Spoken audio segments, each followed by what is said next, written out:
Нэгээс 3 нас хүртэлх хүүхдийн хөгжлийн чухал үе шатнууд. Хүүхдийн хөгжлийн хэвийн түвшин мэдэх нь эцэг эхчүүдэд маш чухал. Энэ нь эмнэлгийн ажилтнуудын оролцоо шаардлагатай ямар нэгэн өөрчлөлтийг цаг тухайд нь анзаарах боломжтой арга юм. Ингээд нас бүрт тохирсон хөгжлийн тодорхой насны шалгуур үзүүлэлтүүд байдаг. Жишээ нь 1 настай хүүхэд аль хэдийн үеийн фэнтэйгээ харьцаж эфэсдэг, ярьж сурах гэж оролцдог. Түүний өвийн санд аль хэдийн зарим нэг үе эсвэл бүр өгч орсон байдаг. Олон хүүхдүүд аль хэдийн сайн зогсож эсвэл асгаж чаддаг болсон байдаг. 2 настай хүүхэд аль хэдийн идэвхтэйгээр үг хийч заримдаа бүр өгүүлбэрч зохиож асуус тавьдаг. Санах оё болон анхаарсаа төвлөрүүлэх чадвар нь сайжирдаг. Тэрээр сонссон үгсээ цээжээрээ давтаж хийх чаддаг. Танис зүйлсийг таньж мэддэг болсон байдаг. Тэр өөрөө итгэлтэйгээр алхаж сууж өсөж гүйж чаддаг. Хүүхэд баяр баясгалан өдгөр гүнийг уур хийсэн дих мэд эсвэл төвөгтэй сэтгэл хөдлөлийг харуулж хэвсдэг.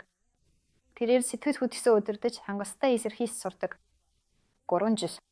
Хүүхэд шатаар дээш доош алхаж сурсан, нарийн матар дуур чадварыг идэвхтэй ашиглаж, өөрийгөө арчсах чадварт суралцаж, биедан хувцасж, тайсах анхны оролцоогоо хийж эвэж байна. 3 настайдаа уран сэтгэмж идэвхтэй хөгждөг. Хүүхэд уран сэтгэх чадвараа хөгжүүлж, дүрийн тоглоомд оролцож, өөрөө зохиомжсон тоглож сурч эвэсдэг. Хүүхдэд анхны шөнийн хар дарсан зүуд гарч ирч магадгүй. Хүүхэд тоо өнгө үсэг сурч хүүхдийн мундаг дугуй, скутер, гүйсэх дугуй зэрэг тээврийн хэрэгслийг эзэмшиж эвэсдэг.